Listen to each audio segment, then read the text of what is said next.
Hey, Warpugs. So, we are back to the Siege of Vraks. This is episode 3 from Janovich. And Janovich, he's going to kill me for this, okay? He's going to. Eventually, he's going to take me out because I keep on pronouncing his name wrong. But this is episode 3. This is the landing where Krieg gets its paws on Vraks. After the Vindicare was, murdered, after he attempted to murder the Cardinal, the word got out, and Krieg was mobilized. There is so much lore about the Siege of Vraks, it's absolutely stunning. So, I've loved how he summed it up so far. I've loved how he's basically gotten it into a nice, it looks like a nice, it's bite size, but at the same time, he's packing a lot of stuff into this. So I'm really enjoying this so far. I can't wait to see where he's going to go with the actual assignment of Krieg's 88th Siege Army and everything that went into that. I can't wait to see how this whole thing plays out, including the Dark Angel's inclusion to this battle. But let's go. Here we go. Episode 3, Landing on Vraks.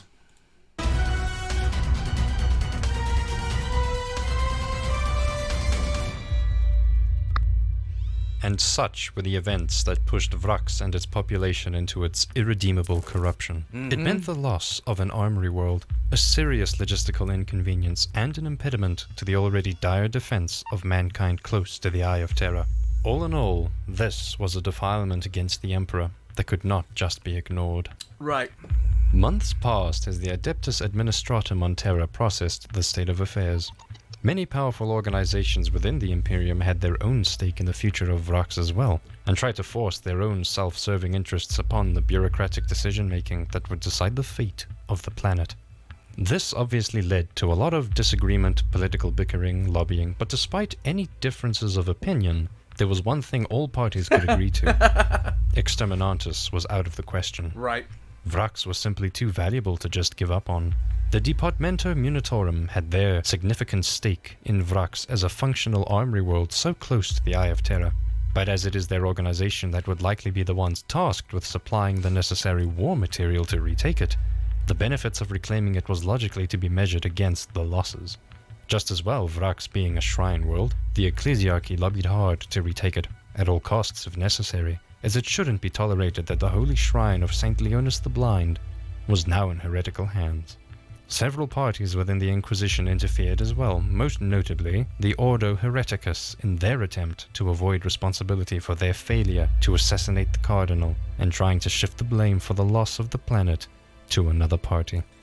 But the Imperium was well aware that Vraks' defenses would be very formidable. Despite the planet being in the hands of pitiful, half-trained militia, its defenses were not to be trifled with. Right. According to the latest Imperial intelligence, on the surface, the defenses consisted of 3 layers of strong defensive lines, stretching many hundreds of miles, surrounding the citadel on all sides. Miles upon miles of trenches, bunkers, machine gun nests, minefields, and artillery. Its anti-air network was formidable, and Vraks had plenty of weapons capable of fighting invaders in low orbit. To make a decision, the data was fed into the strategic computers. Cogitators ran their calculations to form an estimation of what would be required to recapture the planet. Calculations for manpower, weather, tactics, casualties, ammunition, weapons, armored vehicles, transportation, rations, everything would be taken into account. Bombing the citadel into submission was not an option. Right. It would inevitably damage the holy shrine of Saint Leonis Basilica. Clearly a plan the ecclesiarchy would strongly object to. But most of the citadel's practical facilities would remain undamaged anyway, as many of them were buried in bunkers deep underground. A blockade to starve out the planet would take too many naval resources over way too long a time span, something the Departamento Munitorum could ill afford to deploy for a single planet. Right. A precision strike force The amount of time they were looking at the blockade was in decades. would be a suicidal mission, as the strong anti-air defenses would shoot any and all approaching aircraft and drop pods above the citadel out of the skies. Not to mention the network of devastating defense lasers capable of seriously damaging any fleet in low orbit, if not completely destroying it outright. This was something no Space Marine chapter would willingly sign up for. And thus, a consensus was reached. Vraks would have to be retaken by siege. This was not ideal, as Vraks was built to withstand such sieges, but arguably this was the least problematic choice compared to the other options. Yep. They would start their deployment on the far side of the planet, outside the reach of the Vraksian defense laser network. Retaking Vraks would not be a matter of if, but when. The calculating cogitator submitted their results. Vraks would behold 12 years of siege warfare before it would belong to the Imperium once more. And when it comes to such a battle of attrition, truly there is to be only one army capable of wrenching every inch of ground from these Vraksians' traitorous grasp. Yep. The Death Corps of Krieg. For this purpose, the 88th Siege Army of Krieg would be established. It was a newly mustered force with many fresh combatants straight out of training. This also was a chance for many to gain experience and prove their combat prowess and willingness to die in the name of the Emperor.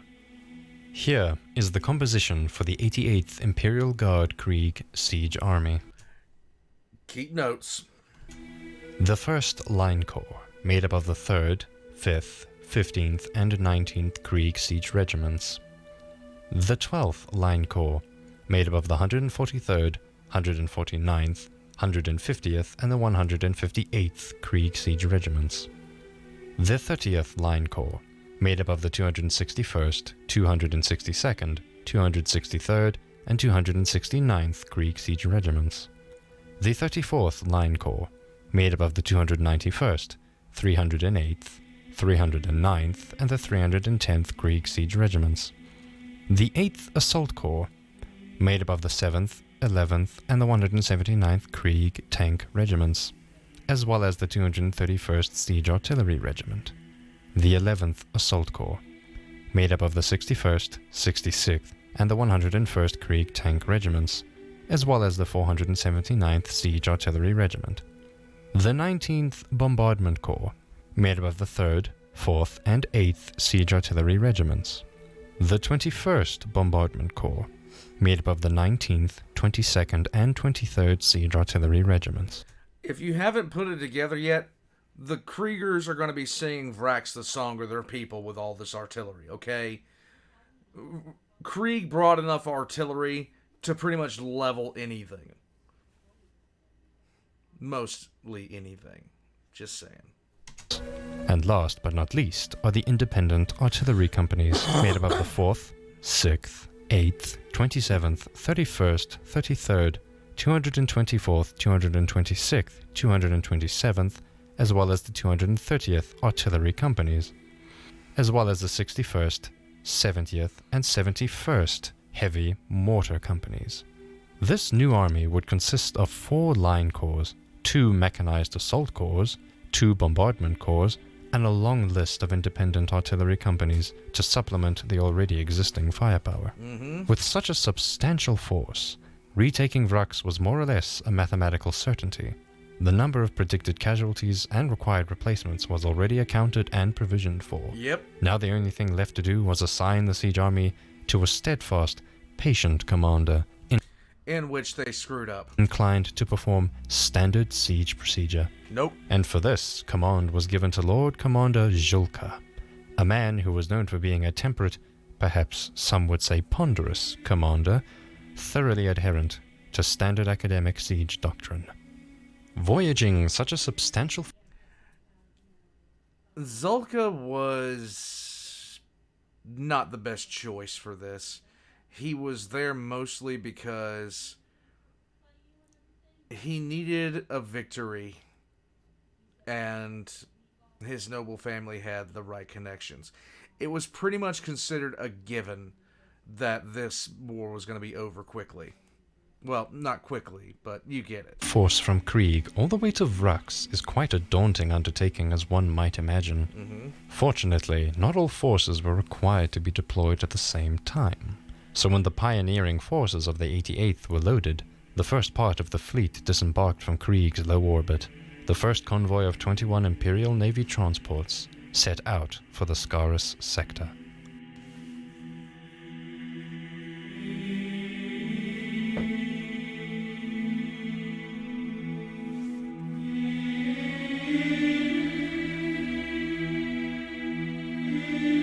Nearing the Scarus sector, the vanguard was escorted by a large fleet that had attached itself to the convoy at the Forge World of Cypra Mundi. This would ensure a safe passage, protected against forces of chaos as the convoy sailed through space so close to the Eye of Terror.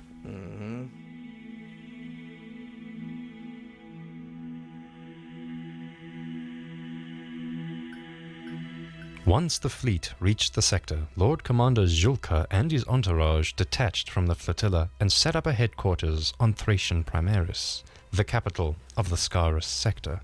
His physical presence wouldn't be required on Vraks itself, as he could simply oversee the campaign from a comfortable distance, busying himself mostly with the logistical, diplomatic, and bureaucratic necessities of his role as High Command. And lounging around, eating, and women. The flotilla continued their advance on the Karak subsector and the Vraks system. Here, command of the fleet was transferred to Admiral Raziak and his flagship, the Lord Bellerophon. Approaching Vraks Prime from the far side, far away from the range of its planetary defense lasers, Cardinal Zaphon on Vraks simply had no ships to challenge the inbound armada in space, and thus the fleet could access orbit uncontested. The landing of men, weapons, and material would begin. The 143rd Regiment was the first to land on Vraks. Tasked with securing a landing zone and to secure a bridgehead, they set about digging in immediately. With the help of Atlas excavators equipped with specialized digging tools, they rapidly set up kilometers of trenches around the landing site. Then immediately afterwards, they added minefields and razor wires to its defenses. Meanwhile, the 143rd Regiment's Death Rider companies patrolled the surrounding wastelands for enemy activities, but for all their extensive scouting, all reports were clear that not a single enemy was spotted in the whole wider area. To their surprise, Zaphon's forces had apparently made no efforts to prevent, or even contest, the landing, and had allowed them to build up their Imperial forces on Vraks completely unhindered. As the months passed, the landing zone had developed into a logistical center and defensive stronghold. More troops and more guns were constantly transported to the surface from orbit above, as the rest of the 88th Siege Army safely arrived in the system. And they built a lot of railroads. Everything needed for a 12-year-long siege was meticulously shipped and stored on Vraks, and it would take 11 months before the army was considered sufficiently supplied and ready to begin the siege in earnest. In the meantime, a large labor force of over 500,000 men supplied by the Departamento Munitorum had started building a transportation network to deliver the troops, vehicles, and equipment of the 88th Siege Army directly to the front lines. They built a rail network stretching thousands of kilometers over the wastelands, from their initial landing zone all the way up to the enemy's outer defensive line. This rail network would continue to be used throughout the siege to bring in the necessary men and supplies to the front lines and to continue the war effort. When the track was finished, the 3rd Krieg Siege Regiment was the first to board the train carriages. Pulled by huge locomotives, they were transported across the vast wastelands of the Saratama Plains.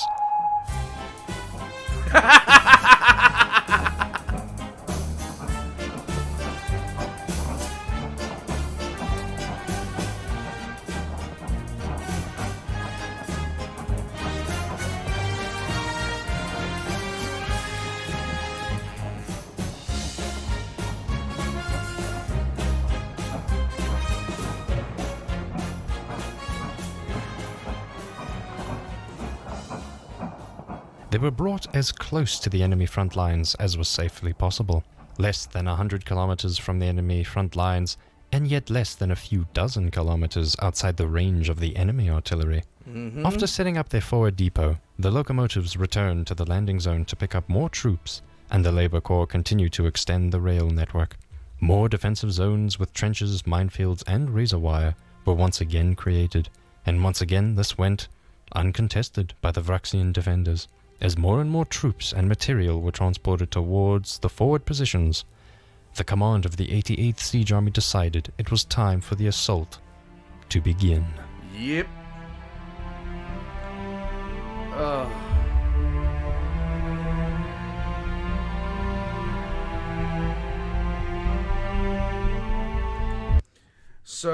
So far, I'm absolutely loving this.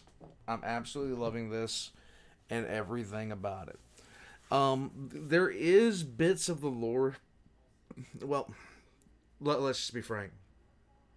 There are large chunks of the lore that he is summing up in a few sentences, but you have to. Otherwise, he'd be just going on about stuff like this for a long time. Vraks is extremely well documented. Extremely well documented.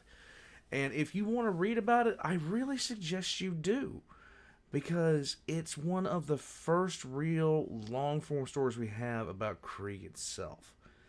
And it is as grimdark as you're going to get. The siege went on forever.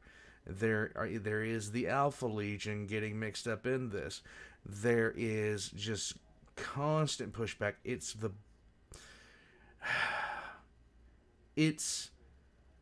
It was a lot of people's introduction to Krieg as a warfighting force.